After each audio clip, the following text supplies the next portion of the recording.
정부가 10월 말 또는 11월 초에는 위드 코로나로 전환하겠다고 밝혔습니다. 밤 10시인 영업 제한 시간도 자정을 거친 뒤 폐지로 단계적으로 풀기로 했습니다. 12시간 중에 1시간, 2시간 장사하는데 어떻게 삶을 영위할 수가 있겠어요? 일종의 증명서인 백신 패스를 도입해 접종 완료자의 다중 이용시설 제한도 완화할 계획입니다. 남북 정상회담을 거론한 김여정 담화 사흘 만에 북한이 오늘 단거리 미사일을 발사했습니다. 9월에만 벌써 세 번째 발사인데 청와대는 도발로 규정하지 않고 유감을 표명했습니다. 대장동 개발사업 민간사업자 선정에 참여했던 성남도시개발공사 퇴직 변호사가 지난 주말 사무실을 방문해 당시 평가 자료를 열람한 것으로 확인됐습니다. 증거 훼손 우려가 나옵니다.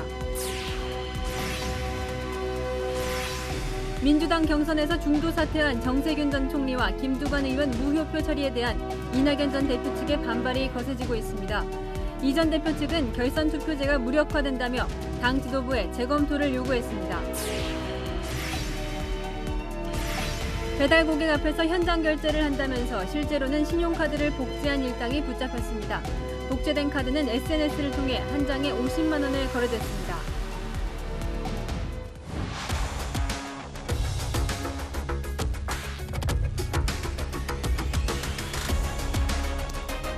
뉴스의 동정민입니다.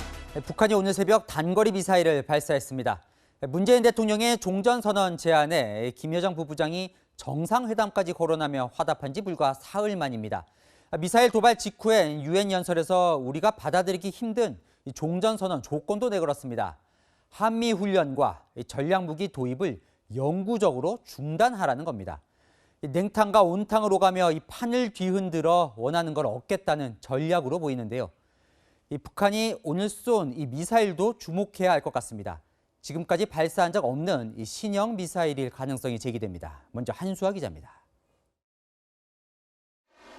북한이 오늘 오전 6시 40분쯤 자강도 무평리 일대에서 동쪽으로 단거리 미사일 한 발을 발사했습니다. 무평리는 지난 2017년 북한이 대륙간 탄도미사일 화성 14형 시험 발사를 한 곳입니다.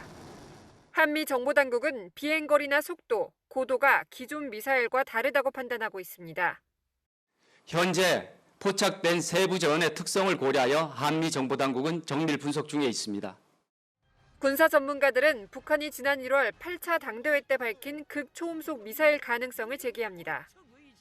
극초음속 활공 비행 전투부를 비롯한 각종 전투적 사명의 탄도 개발 연구를 끝내고 시험 제작에 들어가기 위한 준비를 하고 있는 데 대하여 언급되었습니다. 극초음속 미사일의 경우 포물선을 그리는 탄도미사일과 저고도를 유지하며 날아가는 순항미사일의 특징이 모두 나타납니다. 중간에 표적 변경도 가능해 탐지나 요격이 어려워 러시아와 중국, 미국 등이 개발에 공을 들이고 있습니다. 이 극초음속 무기, 활공체의 무기가 갖고 있는 가장 큰 것은 이 기동 자체가 대단히 예측하기 어려운, 비행 궤도가 불규칙하고 속도도 빠르니까 방어하기가 대단히 어려운 무기. 올 들어 북한의 무력 시위는 이번이 6번째로 9월에만 3차례 집중됐습니다. 지난 15일 열차에서 탄도미사일을 발사한 지 13일 만이고 김여정 노동당 부부장이 남북 정상회담도 가능하다는 담화를 낸 지 사흘 만입니다. 채널A 뉴스 한수아입니다. 북한은 이달 들어서만 미사일 도발을 3번 하면서 동시에 북한 김여정은 관계 개선을 강조한 담화도 3번 냈습니다. 당근을 주지 않으면 이 도발이 계속된다는 메시지로 보이는데요.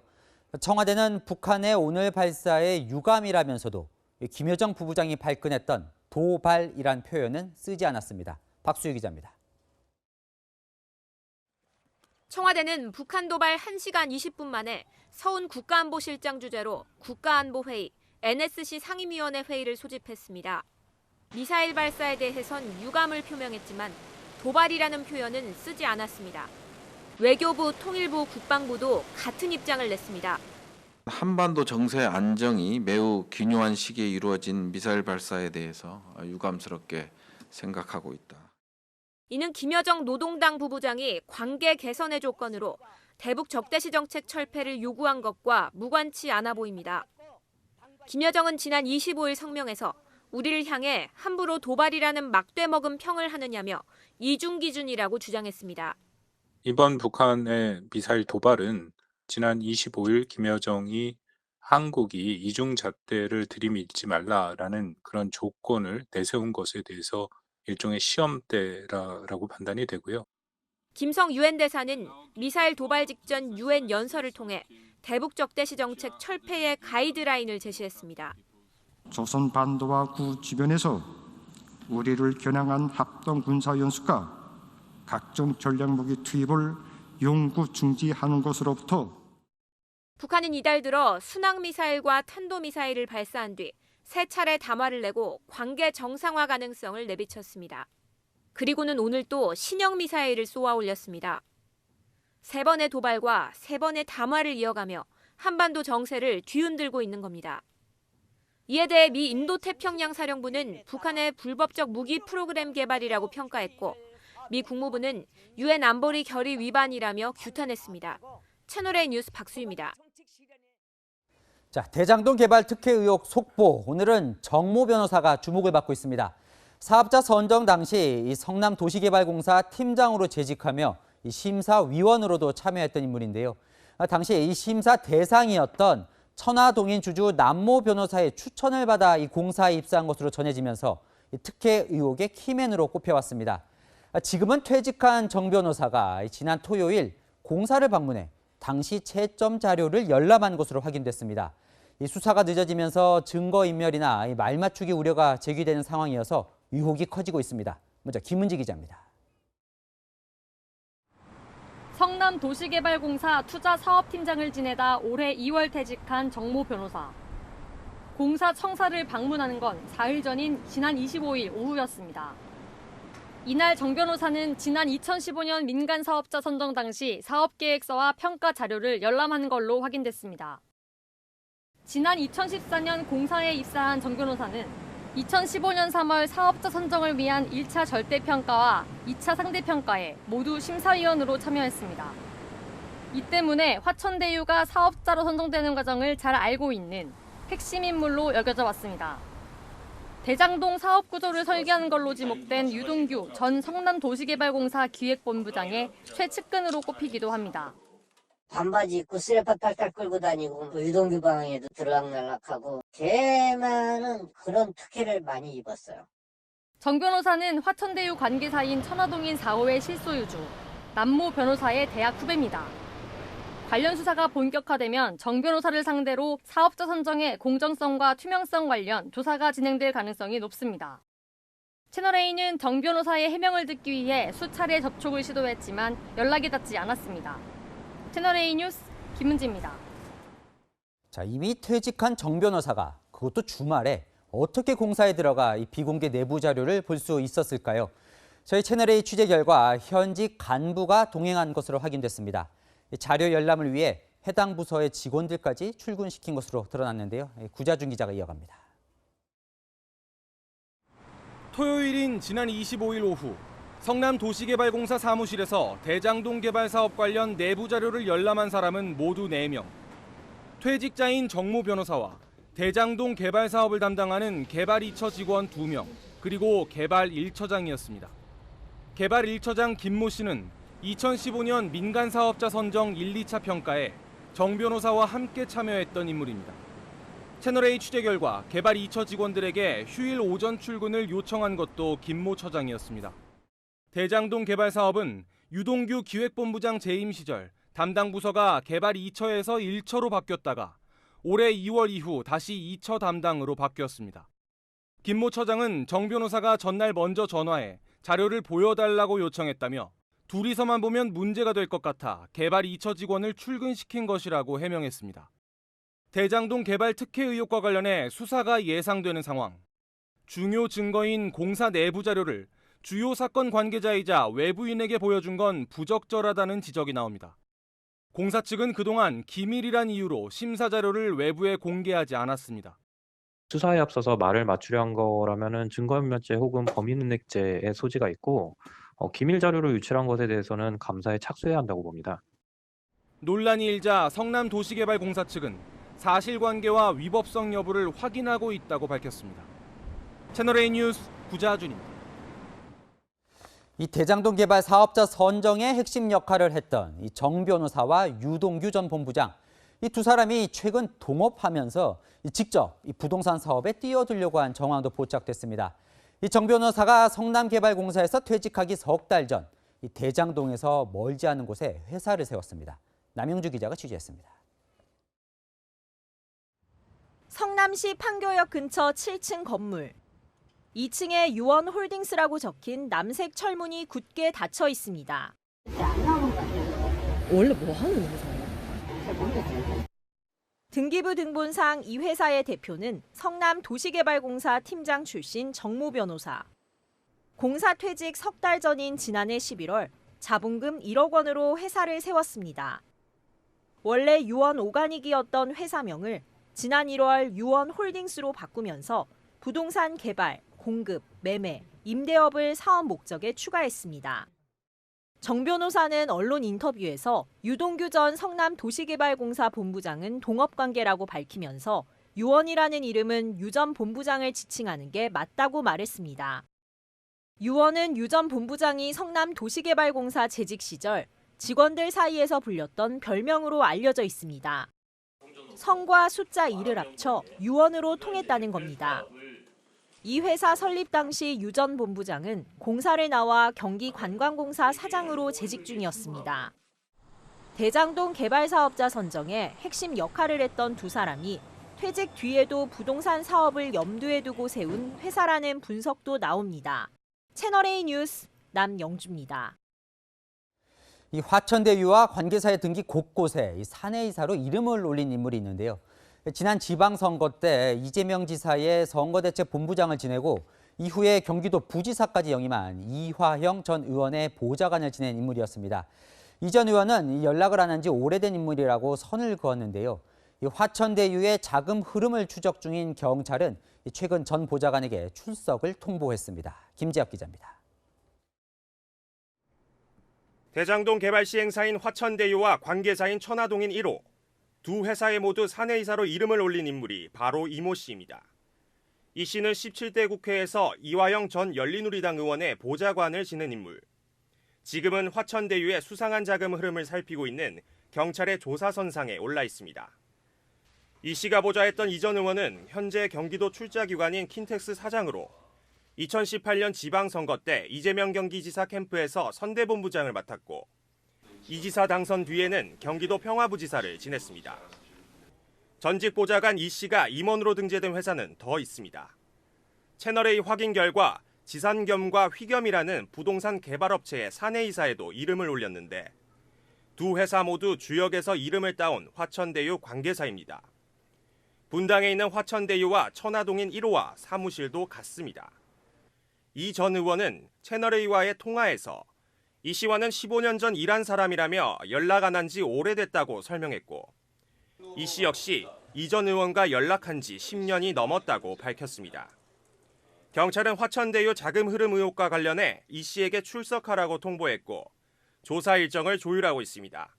채널A 뉴스 김재혁입니다. 국민의힘은 이 모든 대장동 관련 의혹의 몸통이 이재명 경기지사라며 특검 도입을 밀고 있습니다. 민간업체에게 막대한 이익을 안겨준 설계를 한 사람이 바로 이 지사라는 주장입니다. 반면 이재명 지사는 몸통은 자신이 아니라 국민의힘이라고 맞받았습니다. 안보겸 기자입니다. 화천대유 관계사인 천화동인 1호의 사내이사 이모 씨가 이재명 경기지사 측근 이화영 전 열린우리당 의원의 보좌관 출신으로 드러나자 국민의힘은 이재명 지사와의 연관성을 밝혀야 한다며 재차 특검 도입을 주장했습니다. 몸통인 이재명 지사에게 면죄부를 주겠다는 시커먼 속내를 엿볼 수 있습니다. 일개 직원이 50억을 수령할 만큼 아수라판을 키워놓은 장본인 다른 사람이 아니라 바로 이재명 후보 본인입니다. 당내 대선 주자들도 이 지사가 몸통이라며 공세를 폈습니다. 윤석열 전 검찰총장은 여야를 불문하고 발본색원에 엄벌해야 한다며 내가 대통령이 되면 화천대유의 주인은 감옥에 갈 것이라고 이 지사를 겨냥했습니다. 홍준표 의원도 사건의 본체는 이 지사고 비리 구조를 설계한 사람도 이 지사라고 강조했습니다. 국민의힘 대장동 게이트 특위는 이 지사와 화천대유 핵심 관계자 8명을 대검찰청에 고발했습니다. 이 지사는 국민의힘이 무리하게 엮고 있다고 반박했습니다. 6년 전에 제가 알지도 못하던 이화영 보좌관이 1년 보좌관 했다고 그걸 어떻게 저한테 엮습니까? 차라리 같은 국적이다, 같은 이시다 이렇게 엮는 게. 개발이익 환수제 관련 토론회에 참석한 이 지사는 개발이익 환수제를 적극 추진하겠다면서 대장동 특혜 의혹에 대해서는 선을 그었습니다. 위례 신도시 개발이 대장동 축소판이었다는 김기현 원내대표의 주장에 대해서는 허위 사실 공표로 책임을 묻겠다고 했습니다. 채널A 뉴스 안보겸입니다. 아들이 화천대유에서 퇴직금을 50억 원이나 받은 것으로 알려진 곽상도 의원에 대해서 국민의힘은 사퇴를 촉구했습니다. 이준석 대표는 결단하지 않으면 의원직 제명카드도 쓸 수 있다고 압박했는데 곽 의원은 사퇴 요구를 거부하고 있습니다. 정한희 기자입니다. 미국 방문을 마치고 돌아온 이준석 국민의힘 대표가 곽상도 의원의 의원직 사퇴를 요구했습니다.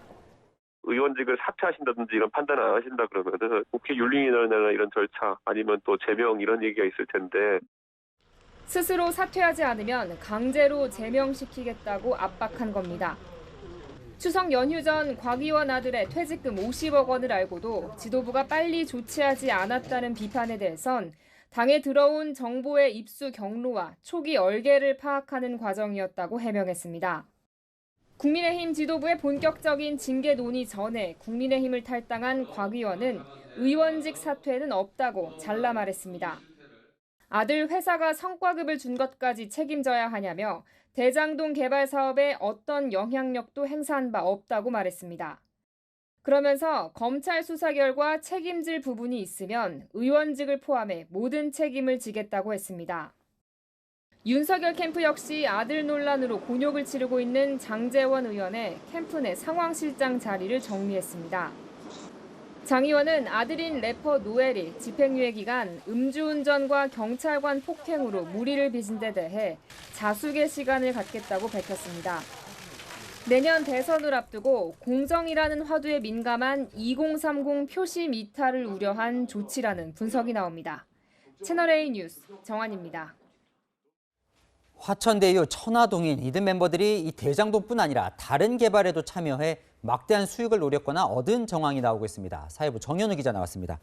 먼저 여기 속보부터 좀 살펴보죠. 이성문 화천대유 대표가 정격 사임을 했어요. 네, 저희가 2시간 전쯤 이성문 대표에게 취재를 위해서 전화를 했는데 직접 문자 메시지를 보내왔습니다. 대표이사에서 이미 물러나서 회사를 대표해 이야기를 드릴 입장이 아니라고 밝혔습니다. 이 대표는 회사 자금 인출과 관련해 서울 용산경찰서에서 입건 전 조사를 받아왔는데요. 공교롭게도 경찰은 이 사건을 오늘 경기 남부경찰청에 배당하고 정식 수사에 나서기로 했습니다. 검찰도 특별수사팀을 꾸리기로 하면서 동시다발적인 수사가 시작되는 모양새입니다. 네, 이 대장동만 해도 사실 이제 수천억 벌었다 이런 말들이 나오는데 다른 것도 지금 더 있다는 거잖아요.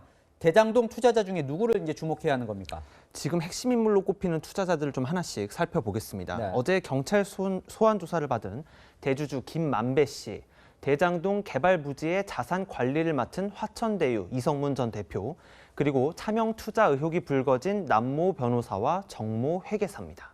대장동에만 투자를 한 게 아니라요. 성남 위례 신도시와 안양 박달동에도 이들이 참여했거나 참여하려 한 흔적이 드러나서 논란이 일고 있습니다. 자, 그러게요. 이제 이미 개발이 끝난 이 위례 신도시가 이 대장동 판박이라면서요.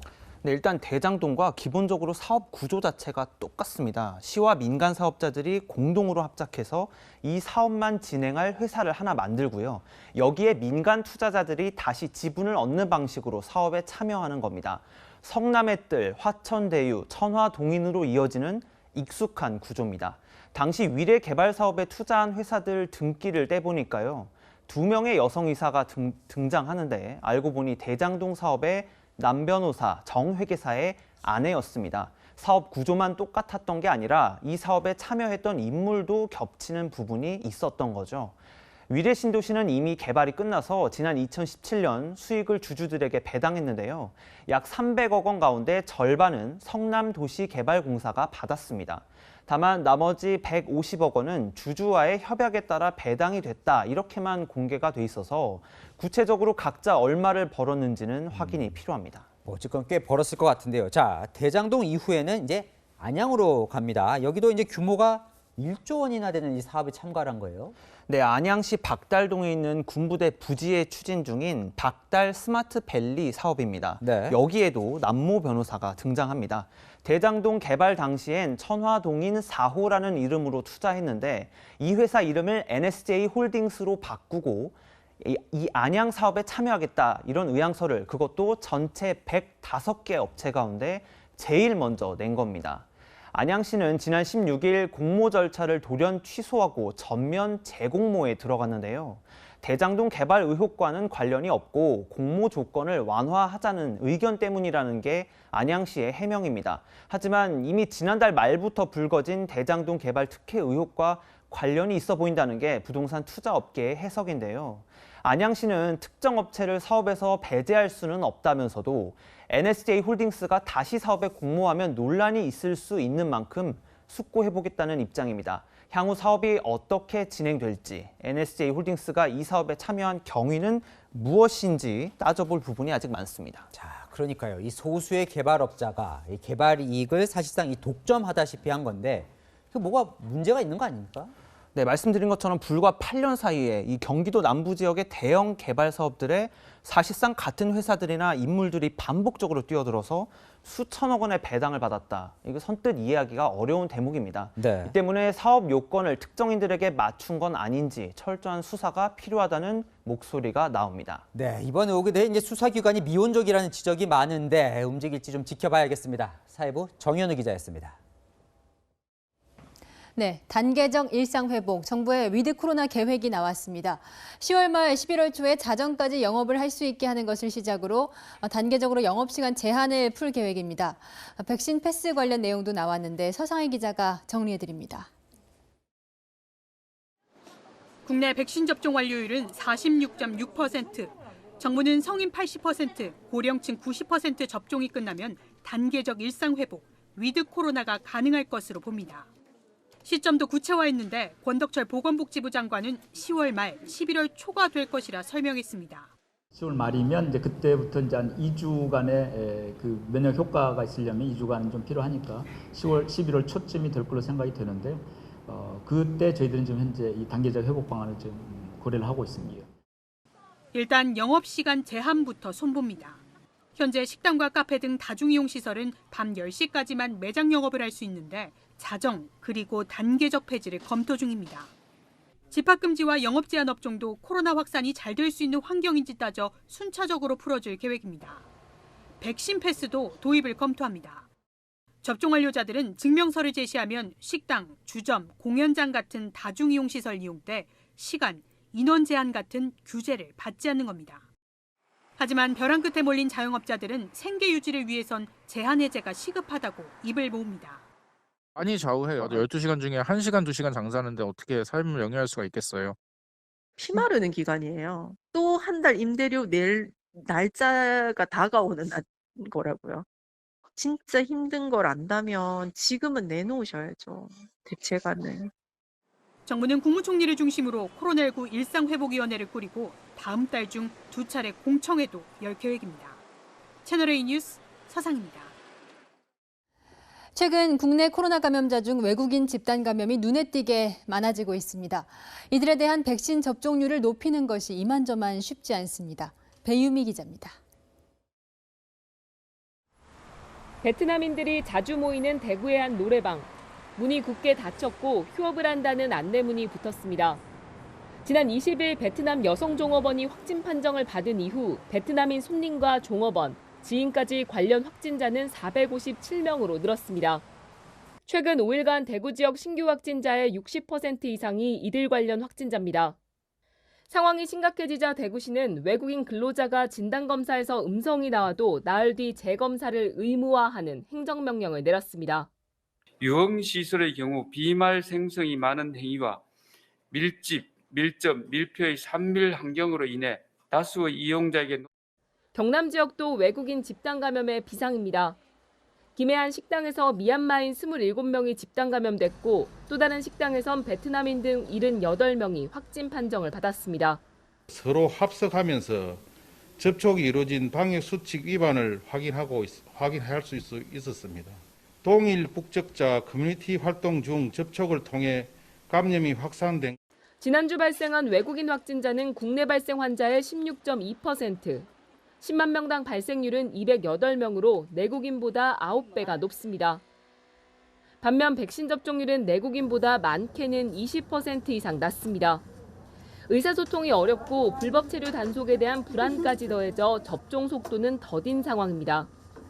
정부는 외국인 밀집 거주 지역과 사업장을 중심으로 진단검사를 확대하고 미등록 외국인도 검사와 백신 접종이 가능한 점을 집중 홍보할 계획입니다. 채널A 뉴스 배유미입니다. 다음 달부터 임신부들에 대한 백신 접종도 시작됩니다. 코로나에 감염됐을 때 임신부들의 위중증률이 임신을 하지 않은 여성보다 높게 나타났기 때문입니다. 아이 가지신 분들은 혹시라도 태아에게 안 좋은 영향이 있을까 걱정이 많습니다. 황규락 기자가 취재했습니다.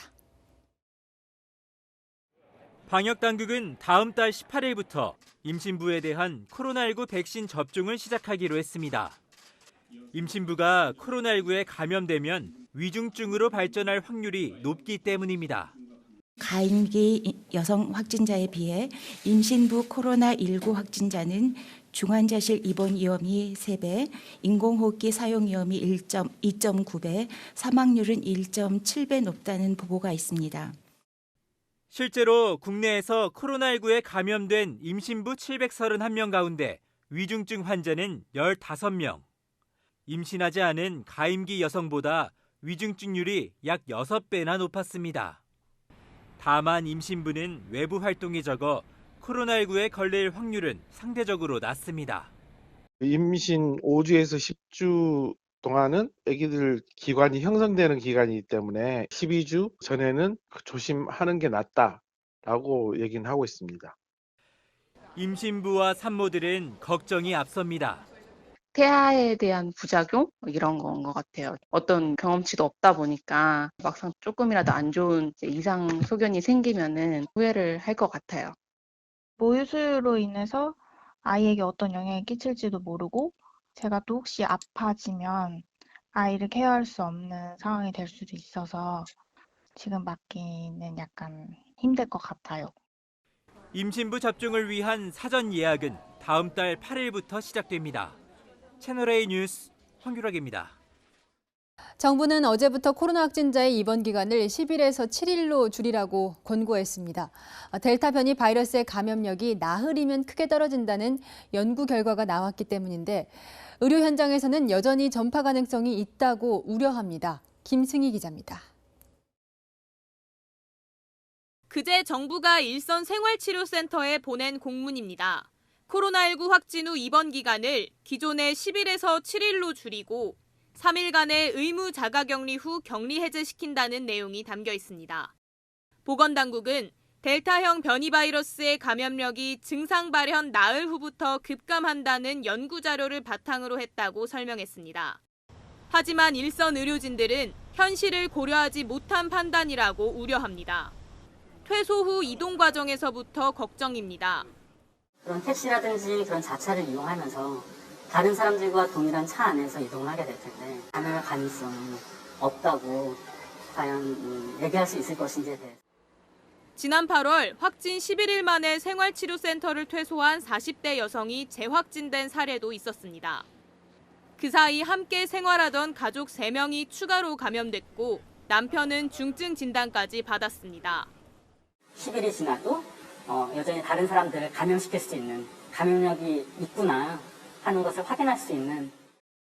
전문가들도 변경된 지침에 우려를 표합니다. 3일간 추가 자가격리를 한다 하더라도 잘 지켜지는 것을 담보할 수가 없잖아요. 오히려 지역사회에서 퍼뜨리게 되는 위험을 초래할 수 있다. 7일 뒤 퇴소 지침이 지역사회 감염에 또 다른 뇌관이 되지 않도록 면밀한 관찰이 필요하다는 지적입니다. 채널A 뉴스 김승희입니다. 정치권 소식입니다. 민주당 대선 주자들의 잇따른 사퇴가 이 내부 갈등의 불씨가 되고 있습니다. 정세균 후보에 이어 지난 주말 김두관 후보가 중도 사퇴를 했죠. 그들의 표가 무효표가 되면서 이재명 지사는 호남 과반 유지에 성공할 수 있었습니다. 그러자 이낙연 전 대표 측이 공개적으로 반기를 들었고 지도부는 곤혹스러워하는 표정입니다. 최수연 기자입니다. 더불어민주당 대선 주자인 이낙연 전 대표 캠프는 중도 사퇴한 정세균 전 총리와 김두관 의원 표 무효 처리에 공개 반발했습니다. 잘못한 해석을 갖고 계속 당 지도부가 명확한 태도를 보이지 못하고 있는 것이 심각한 문제라는 지적입니다. 바로잡지 않으면 나중에 선거 결과에 따라 엄청난 후폭풍이 올 수가 있습니다. 선거인단의 선거권을 침해하는 헌법 위반이라는 이유에서입니다. 그러면서 특별당규 59조에 따라 사퇴한 후보의 표는 무효표로 처리한다는 당 선관위 해석을 다시 해달라고 요구했습니다. 앞서 정세균 전 총리와 김두관 의원 사퇴 이후 두 사람의 득표가 유효표에서 제외되면서 이재명 경기지사의 누적 득표율이 더 상승한 것을 문제 삼은 겁니다. 민주당 권리당원 게시판에는 김두관 의원 사퇴로 이 지사의 호남 득표율이 49.7%에서 50.1%로 올라간 것을 두고 현대판 사사 오입이 아니냐는 등의 비판글이 올라오기도 했습니다. 민주당 지도부는 특별 당규를 고치는 건 시기적으로도 방법적으로도 어렵다며 재해석 요구를 거부했습니다. 다만 무효표가 더 나오지 않도록 후보들에게 중도 사퇴하지 말아달라고 요청하는 등 촉각을 곤두세웠습니다. 이낙연 캠프는 법원 가처분 신청 등 추가 조치 가능성을 내비쳤고 이재명 캠프는 당 지도부 결정을 따르겠다는 원론적인 입장을 내놨습니다. 채널A 뉴스 최수연입니다.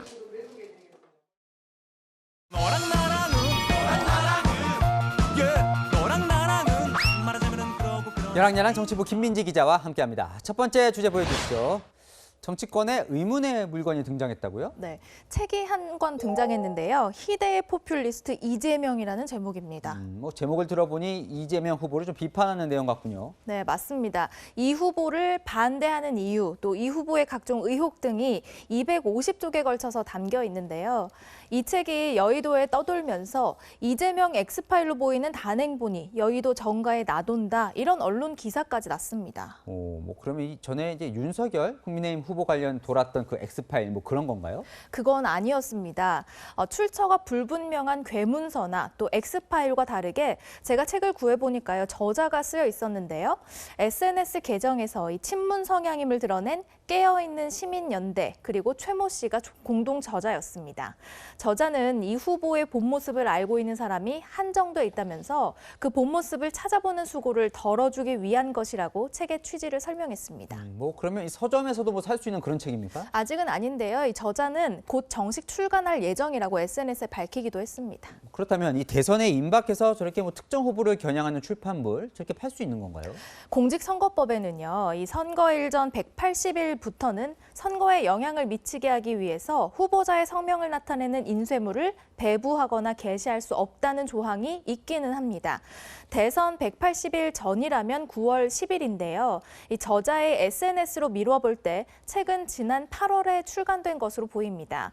또 선관위 관계자는 이 책의 위법 여부에 대해서 전반적인 내용과 저자, 출간 시기 등을 종합적으로 봐야 한다고 설명했습니다. 서점 가보니까 대선 주자들 띄우는 책들은 많이 있더군요. 네. 자, 이재명 후보 측은 뭐라고 합니까? 일단 이재명 캠프의 관계자는요. 출판의 자유가 있으니까 책을 내고 싶은 사람은 낼 수 있다. 이렇게 말했습니다. 네, 다음 주제 보겠습니다. 자, 드라마 오징어 게임 패러디가 쏟아지고 있다고요? 네, 영화 기생충태처럼요. 정치와 시대를 풍자하는 패러디물이 쏟아지고 있는데요. 이번에는 문재인 게임이 등장했습니다. 첫 번째 게임은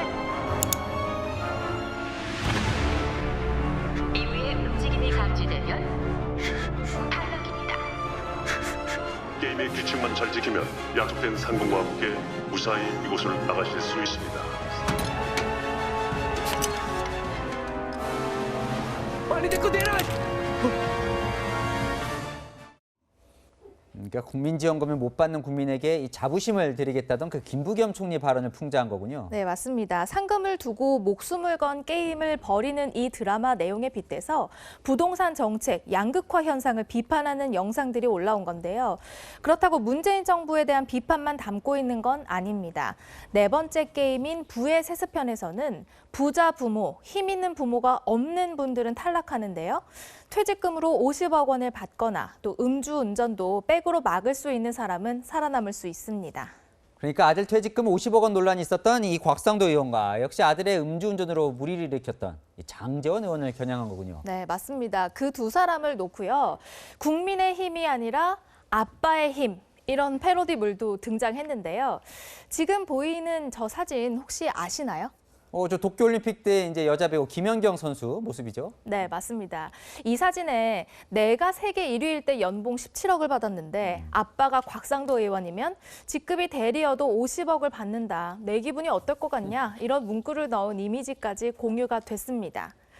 원래 이런 패러디를 보면 재미있고 또 때로는 통쾌해야 하는데 마냥 씁쓸하기만 한 건 왜일까요? 그러니까 불공정한 일확천금, 이런 공통 분모가 대장동 개발 특혜 의혹과 오징어 게임을 엮으면서 더 화제가 되는 것 같습니다. 야랑야랑이었습니다.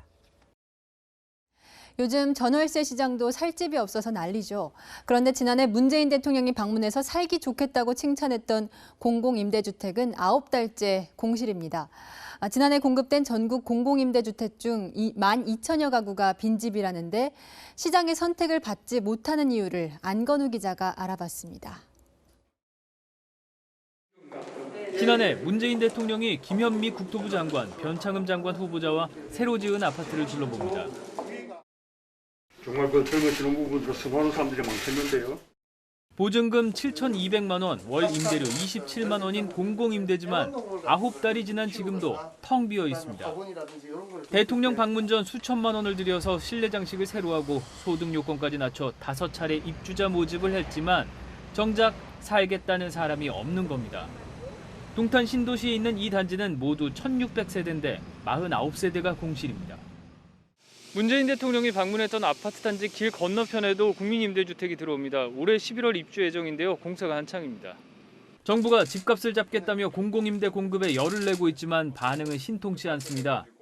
지난해 LH가 공급한 공공임대주택은 72,300가구, 이 가운데 16%인 12,000가구가 올해 5월까지 임차인을 구하지 못한 빈집이었습니다. 시장은 전용 면적 84제곱미터를 가장 원하지만 임대주택은 그것의 절반도 되지 않는 작은 평형만 내놓으면서 불일치가 발생하는 겁니다.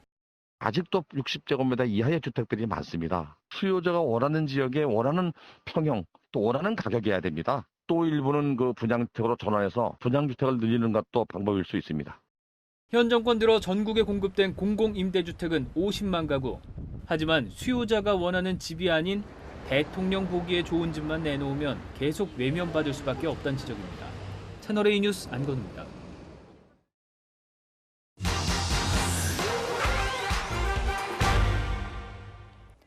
생존 게임 참가자를 소재로 한 드라마 오징어 게임의 인기가 높은데요. 드라마 속 특정 장면도 논란이 되고 있습니다.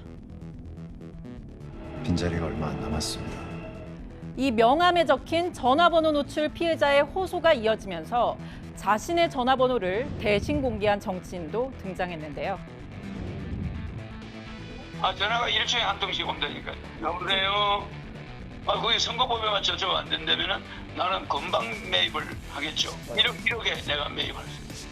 정말 번호를 살 수 있는지 팩트맨이 따져봅니다. 결론부터 말씀드리면 논란의 전화번호 사고 싶어도 살 수 없습니다. 이 휴대전화번호를 매매할 경우 3천만 원 이하의 과태료를 물게 한 법률 때문입니다. 국가자원인 전화번호는 음성적인 거래를 막기 위해서 지난 2016년부터 매매가 금지됐습니다. 명의를 바꾸는 것도 예외적으로만 허용되는데요. 가족 간에 바꿔야 하는 사유가 생겼을 때, 사업을 양도하거나 법인 대표가 바뀌었을 때 등 불가피한 사유가 있을 때만 관련 서류를 내고 바꿀 수 있습니다. 그렇다면 번호가 노출된 피해자, 넷플릭스에 책임을 물을 방법은 없을까요? 고의적으로 번호를 노출한 것이 아니라면 형사적 책임을 묻기가 어렵고 손해배상 소송을 걸 수는 있겠지만 경제적 피해를 산정하기가 쉽지 않고 위자료도 큰 실익은 없어 보입니다. 소송 비용까지 고려하면 얻을 수 있는 이익이 크지 않다는 건데요. 넷플릭스가 도의적인 책임을 지는 게 최선이겠죠. 무엇보다 이 피해자에게 계속해서 장난 전화를 거는 시민들, 이 부분 꼭 알아두셔야겠습니다. 정당한 이유 없이 여러 차례 전화를 해서 괴롭히거나 불안감 등을 유발할 경우 경범죄 처벌법이나 정보통신망법 위반으로 처벌받을 수 있습니다. 지금까지 팩트맨이었습니다. 문재인 대통령이 어제 개고기 식용 금지 검토를 주문하며 외신들의 반응도 잇따랐습니다. 개고기 문제를 둘러싼 한국 내부의 오랜 갈등도 다시 시작된다는 분석입니다. 권갑구 기자입니다. 문재인 대통령의 얼굴 사진을 쓴 동물보호단체 회원이 구호를 외칩니다. 개식용 금지를 실현하라! 실현하라! 실현하라! 실현하라! 어제 문 대통령 발언에 찬성한다면서 하루빨리 개식용 금지 제도를 요구하는 겁니다. 그동안 한국 사회의 개식용 문제는 해외 유명인들의 지적으로 눈길을 끌어왔습니다. No more dog meat trade.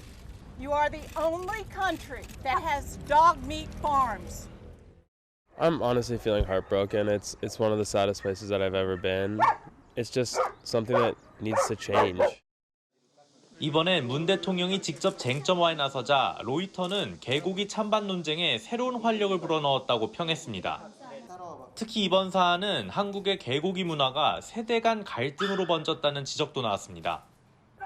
USA Today는 한국에선 개고기가 피로회복과 정력 강화라는 신화적 특성이 있다면서 최근 반려동물을 키우는 인구가 늘면서 이 같은 신화가 도전받는다고 분석했습니다. 정치권 내 반발의 목소리도 나왔습니다. 국민의힘 양준우 대변인은 국가가 개인 취향이나 식습관을 규제할 권리가 없다며 대중영합주의라고 비판한 겁니다. 여전히 개 식용을 둘러싼 문제는 사회적 공론화와 합의가 필요하다는 지적이 나옵니다. 채널A 뉴스 권갑구입니다. 중국은 우리 문화를 중국의 속국 문화로 둔갑시키려는 이른바 문화 동북공정을 꾸준히 진행해오고 있죠. 중국이 동계올림픽을 위해 만든 홍보 영상을 살펴봤더니 한복과 상무 돌리기가 등장합니다. 전혜정 기자입니다.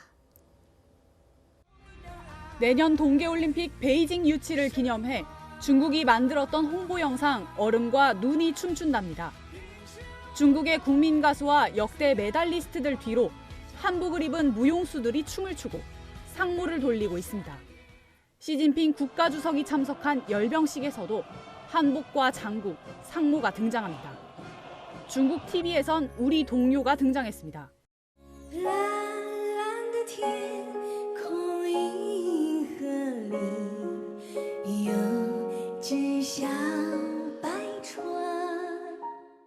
도라지 타령도 연주됩니다.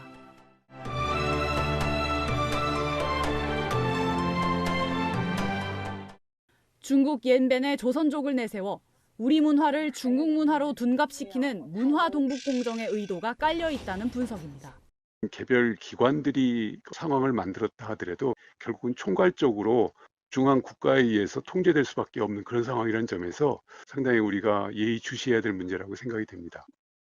중국인들은 SNS를 통해 한국 문화를 중국 문화로 홍보하기도 합니다. Modern day hanbok, as we see in the picture here, was heavily influenced by the routine. 하지만 문화체육관광부는 중국 정부의 공식 입장이 아니기 때문에 정부 차원의 직접적인 대응은 신중할 필요가 있다면서 미온적인 태도입니다. 베이징 동계올림픽을 기회로 버젓이 중국의 문화로 둔갑시켜서 국가적으로 홍보할 가능성이 아무래도 높아 보이는데요. 국가적으로 대응을 해야 할 것 같습니다. 한류 콘텐츠 홍보만큼이나 우리 문화를 잘 지키는 게 중요하다는 지적이 나옵니다. 채널A 뉴스 전혜정입니다. 조 바이든 미국 대통령이 카메라 앞에서 백신 부스터샷을 맞았습니다. 대통령도 이렇게 호소하는데 미국엔 여전히 꼼짝하지 않는 미접종자들 많습니다. 워싱턴 유승진 특파원입니다. 취재진이 지켜보는 가운데 셔츠를 걷어올리는 바이든 미국 대통령. 지난 1월 2차 접종까지 마친 올해 79의 바이든 대통령이 3차 부스터샷을 맞은 겁니다. 미 보건당국은 2차 접종 후 6개월이 지난 65세 이상 노인과 기저질환자 등의 부스터샷을 승인했습니다. 1, 2차에 화이자 백신을 맞은 사람만 해당되고 모더나와 얀센 접종자들은 추후에 적용할 계획입니다. 미국이 3차 접종까지 권고하는 이유는 줄지 않는 확산세와 돌파 감염 때문입니다. 네드 프라이스 미 국무부 대변인은 SNS를 통해 확진 사실을 공개하며 열흘간 자가격리에 들어갔다고 밝혔습니다. 대통령까지 맞았지만 부스터샷에 대해선 미 보건당국에서도 혼선이 여전합니다. What I want to say is this is a walk, don't run situation to go get your boost. The vaccine effectiveness is still working really quite well. 미국 전체 인구 가운데 백신을 한 차례 이상 접종한 비율은 64.4%로 우리나라보다 더딥니다. Please do the right thing. Please get the shots. 미국 성인 5명 중 1명은 여전히 백신을 단 한 차례도 맞지 않고 있어 부스터샷이 시작돼도 미국 내 코로나 상황을 낙관하긴 어렵다는 관측이 나옵니다. 워싱턴에서 채널A 뉴스 유승지입니다.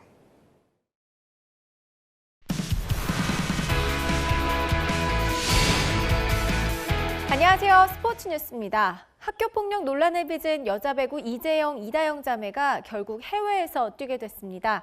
국제배구연맹은 우리 협회의 거부에도 직권으로 국제 이적 동의서를 발급할 예정입니다. 정윤철 기자입니다. 학교폭력 논란으로 국내에서 뛸 수 없게 되자 해외로 눈길을 돌린 이재영, 이다영 쌍둥이 자매. 당초 대한배구협회가 국제이적 동의서 ITC 발급을 거부해 해외 진출에 제동이 걸렸습니다. 하지만 국제배구연맹이 길을 열어줬습니다. 국제연맹은 오늘 대한배구협회에 공문을 보내 이적 수수료를 받을 계좌번호를 내일까지 보내달라면서 수수료를 거절해도 우리가 ITC를 승인할 예정이라고 밝혔습니다. 이 결정은 최종적이며 항소의 대상이 아니다. 일종의 이제 마지막 통보했다고 보면 될 것 같아요. 이재영과 이다영은 지난 6월 그리스 구단 PAOK와 계약했는데 대한배구협회는 사회적 물의를 일으켰다는 이유로 ITC를 발급해주지 않았습니다.